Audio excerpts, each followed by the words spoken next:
इस मंदिर का पंडित कौन है? கோனை சாமா அது பண்டிகை காலத்துல கோயிலுக்கு வெளியே வைப்பாங்க. नहीं बेटा. பேட்டா எங்க மாத்தறானுங்க? எல்லாம் மாச சம்பளம் தான். அதுவும் பொங்கலையும் புளியரையும் போட்டு கழிச்சு போறானுங்கம்மா. புரட்சிக்காரன் உறவுகளுக்கு வணக்கம்.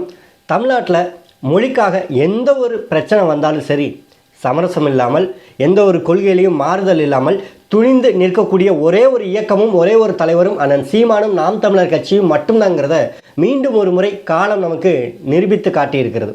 அதாவது நேற்று அண்ணன் சீமான் அவர்கள் ஒரு அறிக்கை வெளியிடுறாங்க. அது என்ன அறிக்கை அப்படின்னா, 2 நாளைக்கு முன்னாடி இந்தியா கூட்டணியோட பொதுக்கூட்டம் டெல்லியில் நடந்துச்சு. அதில் இந்தியா கூட்டணியில் இருக்கக்கூடிய எல்லா மாநில முதலமைச்சர்களும் எல்லா கட்சியோட தலைவர்களும் கலந்துக்கிறாங்க. அதில் முக்கியமான தலைவர், முக்கியமான முதலமைச்சர் யாருன்னா, இன்றைக்கி தமிழ்நாட்டில் வந்து தூத்துக்குடியில் மக்கள் வந்து வெள்ளத்தால் பாதிக்கப்பட்டு இருக்கும்போதும், அவர்கள் கண்ணீர் விட்டு கதறும் பொழுதும், அவர்கள் தங்களோட பொருள், உடைமை, உயிர் எல்லாத்தையும் இழந்த பிறகும் கதறிக்கிட்டு இருக்கும் பொழுது, இவர்களை எல்லாம் விட கூட்டணி முக்கியம், இந்தியாவை காப்பாற்ற வேண்டும் என்கிற 2024 தேர்தல் முக்கியம் சொல்லி இங்கேருந்து பறந்து போனார்ல தமிழ்நாட்டுடைய முதலமைச்சர் ஐயா ஸ்டாலின் அவர்களும் திமுகவை சேர்ந்த டிஆர் பாலு அவர்களும் அதில் கலந்துக்கிறாங்க. கலந்துக்கும் பொழுது அங்கே நிதிஷ்குமார் என்ன பண்ணுறாரு, பீகார் சேர்ந்த முதலமைச்சர், அவர் எந்திரிச்சு ஒரு அறிக்கையை வாசிக்கிறாங்க. வாசிக்கும்போது அவர் ஹிந்தியில் வாசிக்கிறாங்க.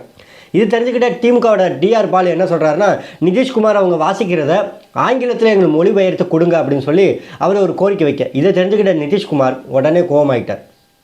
என்ன சொன்னார்னா, நீங்கள் என்ன இப்படி இருக்கீங்க, தென் மாநிலத்தில் இருக்கக்கூடிய தலைவர்கள் முதல்ல ஹிந்தி கற்றுக்குங்க, நம்ம எல்லோரும் ஹிந்துஸ்தானில் இருக்கிறோம். எங்கே இருக்கிறோம்? ஹிந்துஸ்தானில் இருக்கிறோம். அப்புறம் என்ன, ராமர் கோயில் திறப்பு விழாவை ஆதரித்து தான் ஆகணும். அப்புறம் திறப்பு விழாவுக்கு சிறப்பு ரயில்னால் நம்மளும் போய்த்தே ஆகணும், நம்மளும் நிதி எதனா ஒன்று கொடுத்துட்டே ஆகணும். இனி ஜெய் ஸ்ரீராம், ஜெய் கோஷம் எல்லாம் போட்டு தான் ஆகணும். முடிவாயிருச்சு, இந்தியா கூட்டணிக்கு முடிவாயிருச்சு. இப்போது இந்துஸ்தானில் இருக்கீங்க, இங்கே ஹிந்தி தான் தேசிய மொழி. அப்போ மொழி, மாநிலம், மொழி, உரிமை, மொழி, போர் எல்லாம் என்ன ஆயிடுச்சு, போர் அடித்து போச்சு. அது அவ்வளோதான், முடிஞ்சு, தூக்கி குப்பையில் போட்டாங்க. இப்போ அவர் என்ன சொல்ல வர்றாரு, இது இந்துஸ்தான், இங்கே ஹிந்தி தான் தேசிய மொழி, ஆங்கிலம் என்பது வெள்ளைக்காரன் நம்ம மீது திணிக்கக்கூடிய மொழி, அந்த மொழியை நம்ம பேசுவது எவ்வளோ பெரிய அவமானம், இதை தென் மாநிலத்தில் இருக்கக்கூடிய தலைவர்கள் புரிஞ்சுக்கோங்க, முதல்ல ஹிந்தி பேச கற்றுக்கோங்கன்னு சொல்லி நிதிஷ்குமார் காட்டமாக என்ன பண்ணியிருக்காரு, திமுகவோட டிஆர் பாலுவை நோக்கி வேகமாக பேசியிருக்காரு. இதை தெரிஞ்சுக்கிட்டு தமிழ்நாட்டுடைய முதலமைச்சர் வேகமாக எழுந்து, எப்படி நீங்கள் பேசலாம், தமிழுங்கிறது எங்களோட உடம்புல ஓடுது, எங்களோட ரத்தத்தில் ஓடுது, எங்களுடைய அண்ணா காத்த மொழி, எங்களுடைய பெரியார் காத்த மொழி, எங்களுடைய முத்தமிழறிஞர் கலைஞர் காத்த மொழி, 3 எழுத்தில் என் மூச்சு இருக்கும் அப்படின்னு சொல்லி நாங்களாம் அரசியல் செய்த மொழி, அந்த மொழியை எப்படி நீங்கள் கேவலமாக பேசலாம், எங்களுக்கு தமிழ் தான் எங்களோட தேசிய மொழி, இந்தி என்பது ஆரிய மொழி, அந்த ஆரிய மொழியை ஒருபோதும் எங்களால் கற்றுக்க முடியாது, நீங்கள் சொன்னால் நாங்கள் எல்லாம் கேட்போம்னு நினச்சிங்களா, இங்கே ஒவ்வொரு மாநிலத்துக்கும் ஒவ்வொரு மொழி இருக்குது, இந்திங்கிறத நீங்கள் திணிக்கணும்னு நினச்சா அது பாஜகவாக இருந்தாலும் காங்கிரஸாக இருந்தாலும் எங்களால் ஏற்றுக்க முடியாது சொல்லி எழுந்து நின்று பேசியிருப்பாரோன்னு நினைக்கிறீங்க தானே. தமிழ்நாட்டில் இருக்கக்கூடிய எல்லாரும் அப்படி தாங்க நாங்கள் நினச்சோம். ஏன்னா சமீபத்தில் நடந்த சில சம்பவங்களை வைத்து பார்க்கும்பொழுதுலாம் ஐயா ஸ்டாலின் அவர்கள் உறுதியாக இந்தி திணிப்பை எதிர்ப்பார் அப்படின்னு தான் நாங்கள் நினச்சோம். ஆனால் அப்படி நடக்கலையா, இங்கே வேறு நடந்தது என்ன அப்படின்னா, நம்ம ஐயா மு.க. ஸ்டாலின் உட்காருப்பா கூட்டணி பேச்சுவார்த்தை போயிட்டு இருக்கும்போது இவன் வேற சும்மா கிடக்க மாட்டேங்கிறேன் அப்படின்னு நம்மளுடைய ஐயா மு.க. ஸ்டாலின் மைண்ட் வாய்ஸ் ஓடிச்சோ என்னமோ தெரியல, அமைதியாக இருந்துட்டாங்க. இதை நிதிஷ்குமாரே அங்கே சுற்றி இருக்கக்கூடிய மற்ற தலைவர்கள் தான் சமாதானப்படுத்தி இருக்கிறாங்க. இதை பார்க்கும்போது நமக்கு என்ன தெரியுதுன்னா, பாரதிய ஜனதா கட்சி மனித குலத்திற்கே எதிரானது.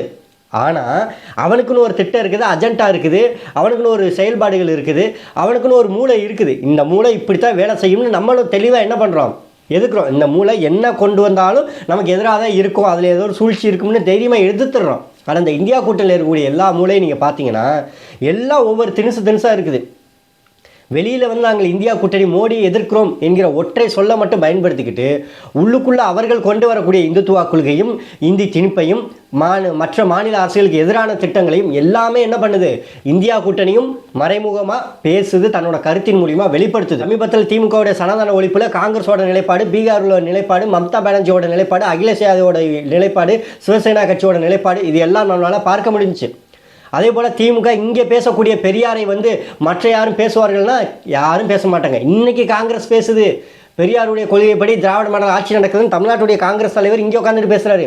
ஆனால் இதே ராகுல் காந்தி அங்கே உட்காந்துக்கிட்டு பெரியாரை பேசுவாரான்னு கேட்டால் பேச மாட்டார். ஏன், பெரியார் பேசுனா அங்கே இந்துத்துவா கொள்கையில் இருக்கிறவங்களுக்கு அகிலேஷ் யாதவ் எதிர்ப்பார், மம்தா பானர்ஜி எதிர்ப்பாங்க, அதே போல் சிவசேனா கட்சி எதிர்க்கும். அப்போ இவ்வளோ முரண்பாடுகள் கொண்ட கட்சியாக தான் இன்றைக்கி இந்தியா கூட்டணிங்கிறது அங்கே இருக்குது.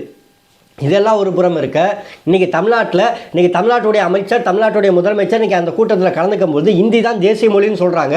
முக்கியமாக இந்தி திணிப்பு மொழி அப்படின்னாவே தமிழ்நாட்டிலேருந்து முதல் குரலாக யார் வேணும்னா தூத்துக்குடியோட பாராளுமன்ற உறுப்பினர் கனிமொழி அவர்களுடைய குரல் தான் முதல் குரலாக வரும். இந்திங்கிறது எப்படி, அது தேசிய மொழியே கிடையாது, ஒவ்வொரு மாநிலத்துக்கும் ஒரு மொழி இருக்குது, நீங்கள் எப்படி சொல்ல போச்சு சொல்லி கனிமொழி அவர்கள் குரல் கொடுப்பாங்க. அடுத்ததாக நம்ம சின்னவர் அவர்கள் குரல் கொடுப்பார். கிட்டத்தட்ட ஒரு 3-4 பக்கத்துக்கு என்ன பண்ணுவார், எக்ஸ்ட்ரா பக்கத்தில் கட கட கட கட கட கட கட கட கடன்னு எழுதி வேகமாக விடுவார். உடனே தமிழ்நாட்டில் இருக்கிற ஊடகம்லாம் உதயநிதி ஸ்டாலின் கேள்வி அப்படின்னு போடுவார். அடுத்ததாக மெயின் விநாயக் கடைசியாக வருவார், தமிழ்நாட்டுடைய முதலமைச்சர். அவர் போடுவார், பெரியார் மண்ணில் ஆரிய மொழி திணிப்பா, இதை ஒருபோதும் கழக அரசு ஏற்றுக்கொள்ளப்படாது, இந்தி மொழி திணிப்பை நாங்கள் 1967க்கு முன்பாகவே பார்த்திருக்கிறோம், மொழிப்போரை மறந்துவிட வேண்டாம் அப்படின்னு சொல்லி தமிழ்நாட்டுடைய முதலமைச்சர் ஐயா ஸ்டாலின் அவர்கள் அறிக்கை விடுவார். அந்த அறிக்கையும் வரல, தமிழ்நாட்டில் இருக்கக்கூடிய எந்த ஊடகமும் இதை பற்றி பேசலை, எந்த விவாதமும் எடுக்கலை. ஆனால் ஒரு மாநிலத்தோடைய ஒரு மூத்த தலைவர், ஒரு மாநிலத்தோட முதலமைச்சரை நிதிஷ்குமார் அவர்கள் அவமானப்படுத்தி அனுப்பியிருக்கிறாங்க. தமிழ்நாட்டில் இருக்கக்கூடிய தென் மாநிலத்தில் இருக்கக்கூடியவர் ஹிந்தி கற்றுக்கோங்க, இது வந்து ஒரு ஹிந்துஸ்தான், இது வந்து ஹிந்தி நம்மளுடைய தேசிய மொழின்னு சொல்லி நிதிஷ்குமார் அவர்கள் பேசியிருக்காங்க. நிதிஷ்குமார் மேலே நமக்கு இந்த விமர்சனம் இருந்தாலும் அவருடைய நல்ல செயல், அவர் குடிவாரி கணக்கெடுப்பை எடுத்தார், அதை நம்ம வெளிப்படையாக பாராட்டணும். திமுகவை சேர்ந்தாலும் உருட்டுவாங்க, நிதிஷ்குமார் வந்து இந்தியா கூட்டணியில் இருக்கனால அவரோட கருத்தை திசை திருப்ப பார்க்குறான்னு கிடையாது. அவர் செய்த நல்லதை நாம் தமிழர் கட்சி பாராட்டி இருக்குது. முதல்ல அறிக்கை கொடுத்தது அண்ணன் சீமான், முதல்ல அதை ஆதரித்து பேசியது சீமான்.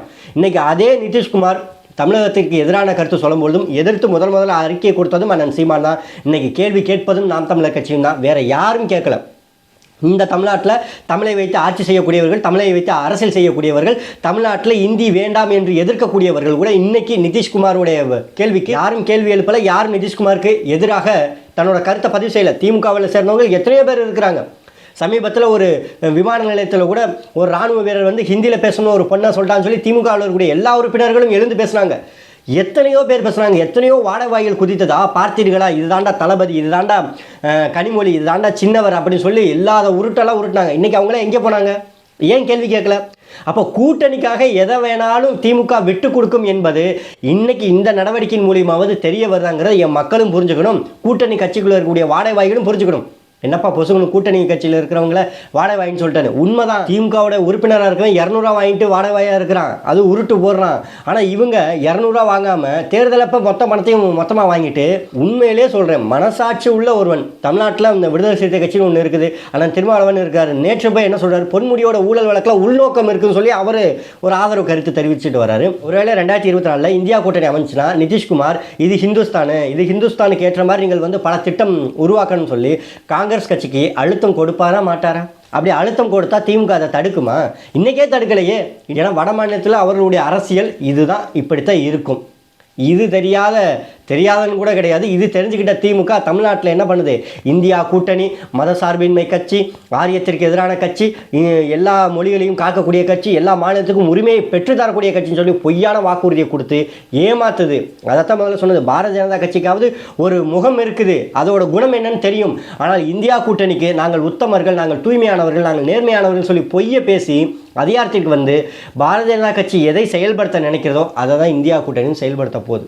இது திமுகவிற்கு எதிரான ஒரு நிலைப்பாடுங்கிறதுனால திமுகவிற்கு மிகப்பெரிய பின்னடைவை கொடுக்குங்கிறதுக்காண்டி இதை எந்த ஊடகமே பேசலாம். ஆனால் இதை தமிழ்நாட்டில் ஒரு அரசியல் கட்சி தலைவர் எதிர்த்து கேள்வி கேட்டு திமுக இந்த அளவுக்கு மௌனமாக இருந்திருக்கக்கூடாது, நிதிஷ்குமாரை எதிர்த்து கேள்வி கேட்டிருக்கணும், நிதிஷ்குமார் தமிழ்நாட்டு முதலமைச்சர்கிட்ட மன்னிப்பு கேட்கணும்னு சொல்லி அறிக்கை கொடுத்தது யாருன்னா அண்ணன் சீமான் மட்டும்தான். ஏன் திமுகவில் இருக்க யாருக்குமே ரோசம் கிடையாதா, யாருக்குமே மானம் கிடையாதா, யாருக்குமே இன உணர்வு மொழி உணர்வு கிடையாதா?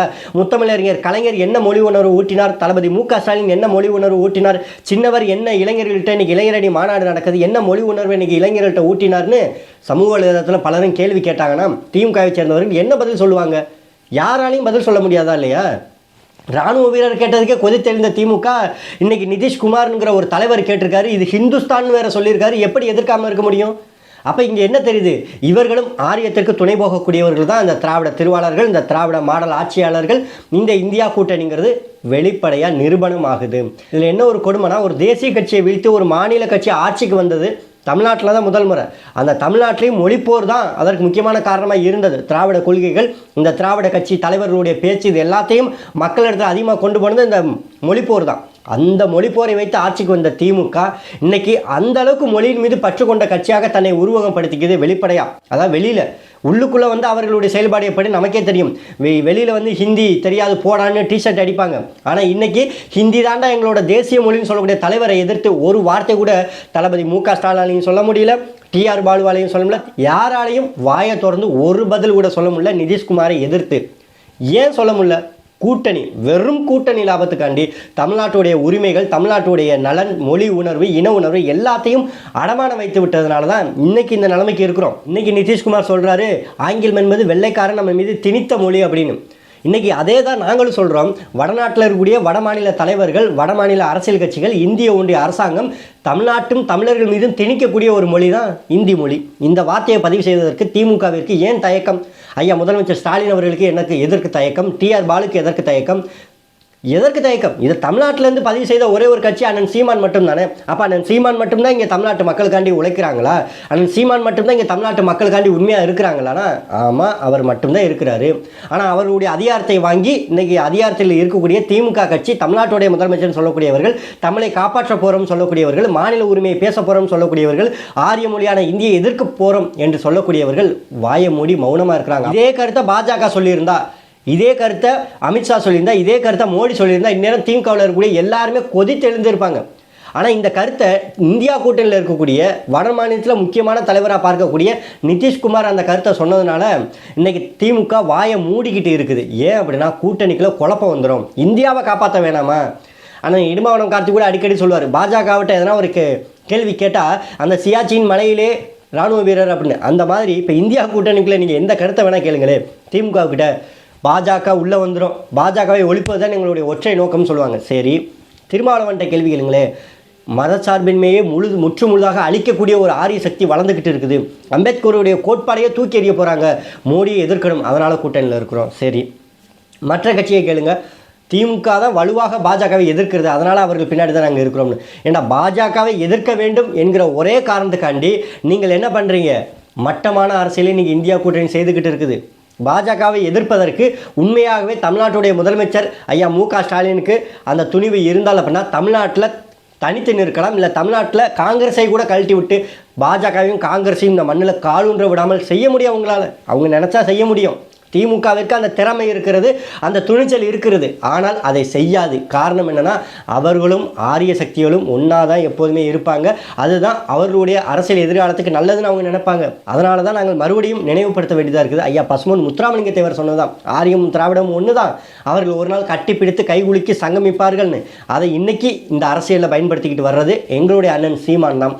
அதே அண்ணன் சீமான் இன்னைக்கும் கேள்வி எழுப்பி இருக்கிறார், அந்த பதிலை சொல்லியும் இருக்கிறார். திமுக செய்தது, கேள்வி கேட்டது சரியானது தான். ஆனால் அதே நேரம் நிதிஷ்குமார் கேட்ட கேள்விக்கு திமுக இதுவரை ஒரு கருத்தும் பதில் சொல்லலை. இதுதான் திராவிட மாடல் ஆட்சியா, இதுதான் ஆரிய எதிர்ப்பா, இதுதான் இந்தி எதிர்ப்பா, இதுதான் மொழிப்போரை பயன்படுத்தி ஆட்சிக்கு வந்த கட்சியோட நிலைப்பாடான்னு சொல்லி அண்ணன் சீமான் கேள்வி கேட்டிருக்காரு. இதற்கெல்லாம் பதில் இருந்தால் உண்மையிலே பார்க்கக்கூடிய உடன்பிறப்பு மானம் ரோசத்தோட கீழே வந்து பதிவிடணும். ஒரு முறையாவது பதிவிடணும், பதிவிட்டுட்டு தான் நீங்கள் போகணும். எத்தனையோ முறை இந்த வலையொலியில் இந்த காணொலியெல்லாம் பார்த்துட்டு நீங்கள் அசிங்கமாக கேவலமாக திட்டிட்டு போனதெல்லாம் உண்டு. இந்த முறை உண்மையிலேயே உணர்வோடு இருந்தீங்கன்னா அந்த கருத்தை பதிவு செய்யுங்க. எதனால் டிஆர் பாலு அவர்களும் தமிழ்நாட்டோட முதலமைச்சர் அவர்களும் அமைச்சர் உதயநிதி அவர்களும் நிதிஷ்குமாரை எதிர்த்து கருத்து சொல்லலை? ஆட்சியே போனாலும் பரவாயில்ல, சனாதனத்தில் உறுதியாக இருப்போம்னு அமைச்சர் உதயநிதி சொன்னார். நாங்கள் கொள்கைக்காக நிற்கிறோம்னு ஐயா மு.க. ஸ்டாலின் சொல்கிறாரு. திமுகவை பற்றி டெல்லியில் கேட்டு பாருங்கன்னு சொன்னாங்க, எங்ககிட்ட சீண்டாதீன்னு சொல்லியிருக்காங்க. கொஞ்சம் அந்த சீண்டாமல் இருக்கிறத நிதிஷ்குமார்கிட்டையும் சொன்னார்னா கொஞ்சம் நல்லாயிருக்கும்.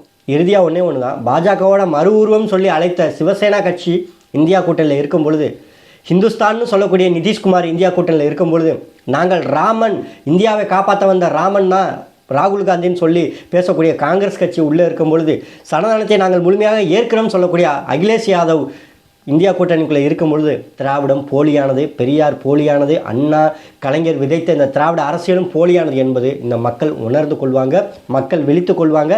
அண்ணன் சீமான் பின்னாடி உறுதியாக மக்கள் வாக்கு செலுத்தி அதிகாரத்தில் கொண்டு போய் வைப்பாங்க.